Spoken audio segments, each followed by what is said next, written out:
عمومی طور پہ ہوتا یہ ہے کہ لوگ کہتے ہیں جان ہے تو جہان ہے. جان اور جہان کا فلسفہ ہم بچپن سے سنتے آئے ہیں. لوگ کہتے ہیں جائیداد چھوڑ دو، فلاں چھوڑ دو، فلاں چھوڑ دو، نظریات پر بھی کمپرومائز کر لیتے ہیں. جب جان نہیں ہے تو پھر باقی کیا؟ جان ہے تو جہان ہے.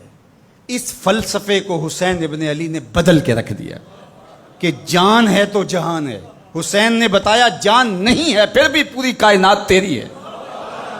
لوگ یہ کہتے ہیں کہ اگر لٹ گئے تو پھر سب کچھ برباد ہوگا. حسین نے یہ فلسفہ دیا لٹ کے ہی تو آباد ہوا جاتا ہے. یزید سب کچھ بچا کے بھی نہ بچ سکا، حسین سب کچھ کٹا کے بھی زندہ و جاوید رہا.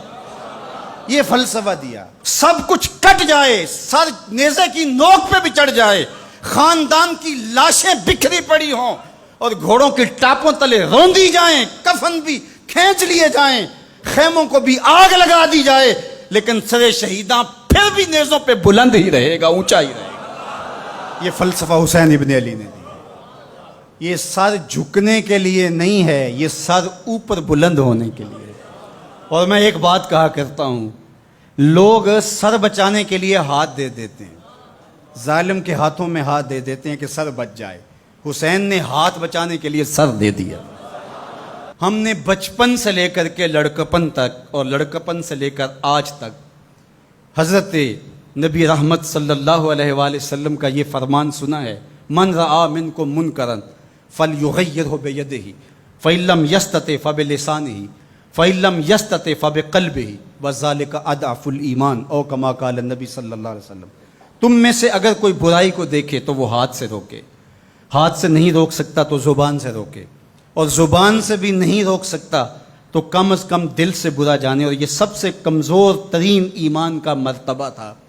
جو لوگ کہتے ہیں امام حسین کربلا میں کیوں گئے، میں انہیں کہتا ہوں امام حسین حضور کی گود کے پالے ہوئے تھے، کمزور ایمان والے نہیں تھے کہ دل میں ہی کڑتے رہتے اور ظلم کو اور جبر کو اور زیادتی کو اور ناانصافی کو ہاتھ اور زبان سے نہ روکتے. حضرت امام حسین کے خطبے دیکھ لیجئے، قدم قدم پہ خطبے دیے. محمد بن حنفیہ کے نام جو آپ نے وصیت نامہ لکھا تھا، آپ نے فرمایا انی لم اخرج عاشرا ولا بطرا ولا مفسدا ولا ظالما. میں سیر سپاٹے کے لیے نہیں جا رہا اور نہ ہی میں اپنی کسی خواہش کی تکمیل کے لیے جا رہا ہوں. میرے اہداف میں، میری خواہشات کے کسی گوشے میں یہ موجود نہیں ہے کہ میں تخت و تاج حاصل کر لوں گا.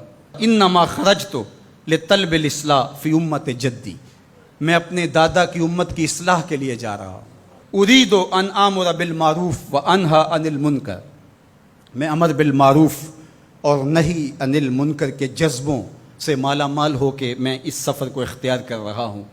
جب شریعت کا مذاق اڑایا جا رہا ہے، شریعت کی شکل بدلی جا رہی ہے، خلافت کا رشتہ قرآن سے ٹوٹ گیا ہے اور ایک نئی صورت دین کو دی جا رہی ہے، اور جو اس سانچے میں ڈھل کے دین نکلے گا وہ محمد عربی کا دین نہیں ہوگا جو طائف کے بازاروں سے لے کے مکے کی گلیوں تک، احد سے لے کر غزوہ حنین تک حضور نے خود اور اپنے اصحاب کو تکلیف میں ڈال کے جو دین دیا، جو امت تشکیل دی. یزید اس سارے نظم کو بدل رہا ہے، تو کیا نبی کا نواسا جس کو حضور نے گود میں پالا ہو وہ خاموش ہو کے بیٹھ جائے؟ کہا حسین ایسا نہیں ہونے دے گا، اور اس کی جو بھی قیمت ادا کرنا پڑی حسین وہ قیمت ادا کرے گا. اور پھر اس کی قیمت چھوٹی نہیں تھی جو ادا کرنا پڑی. اگر حضرت امام حسین رضی اللہ تعالیٰ عنہ اس وقت کربلا کے تپتے ہوئے ریگزار میں اس میدان حق و باطل میں اپنی قربانی پیش کر کے جبر کا راستہ نہ روکتے تو یہ بات اچھی طرح سے ذہن نشین کر لیجئے، اسلام کی یہ شکل جو آپ کو دکھائی دے رہی ہے یہ موجود ہی نہ ہوتی. دنیا کے اوپر کتنی تہذیبیں، کتنی ملتیں اور کتنی اقوام، جب ان کے اندر تغیر آیا تو وہ اپنی اصل صورتی چیزیں کھو بیٹھی. دنیا کے اوپر کتنے مذاہب، یہودیت کی شکل دیکھ لیجئے، کیا یہ وہی صورت ہے جو حضرت موسیٰ لے کر آئے؟ عیسائیت کی شکل دیکھ لیجئے، کیا یہ وہی صورت ہے جو حضرت عیسیٰ لے کر کے آئے؟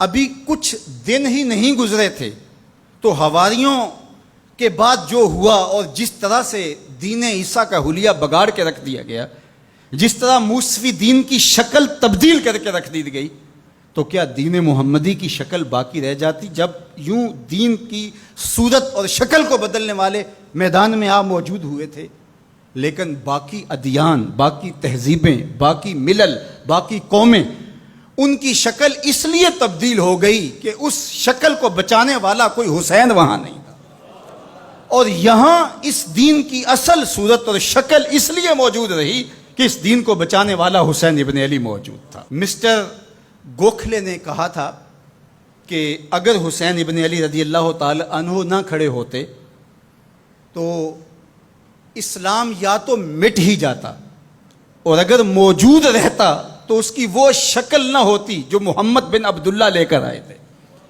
اس کی شکل وہ ہوتی جو یزید پیش کر کے جاتا۔ لیکن حسین ابن علی کی قربانی، ان کی نہضت کی وجہ سے، ان کے قیام کی وجہ سے، ان کے کھڑا ہو جانے کی وجہ سے 14 صدیاں گزرنے کے بعد آج بھی وہی اسلام ہے جو آمنہ کا لال دے کے گیا تھا۔ یہ حسین ابن علی کا کام ہے جو حسین نے کیا، اس لیے حضور نے ناز کیا حسین پر، کہا کہ حسین منی و انا من حسین، حسین مجھ سے ہے اور میں حسین سے ہوں۔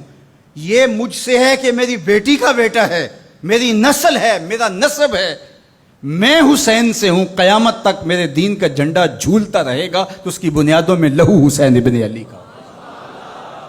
حضرت امام حسین رضی اللہ تعالی عنہ نے ایک بات کہی تھی جب بیعت کا آپ سے مطالبہ کیا گیا، تو آپ نے یہ نہیں کہا کہ میں یزید کی بیعت نہیں کرتا، بلکہ آپ کا جملہ تاریخ ساز ہے، بڑے لوگوں کا کلام بھی بڑا ہوتا ہے اور حکمت کے نور سے بھرا ہوا ہوتا ہے، قیامت تک ایک نسب العین دینا تھا۔ یہ نہیں کہا کہ حسین ابن علی یزید کی بیعت نہیں کرے گا، بلکہ کہا مثلی لا یبایع مثلہ، میرے جیسا اس جیسے کی بیعت کیسے کر سکتا ہے؟ تو یہ قیامت تک کے لیے لاہ عمل دے دیا کہ جو حسین کے نقشے قدم چلنے والا ہوگا وہ وقت کے یزید کے ہاتھ میں ہاتھ نہیں دے سکتا، چاہے گردن کٹ جائے، بازو کٹ جائے، خاندان لٹ جائے۔ یہ حسین ابن علی کا پیغام ہے۔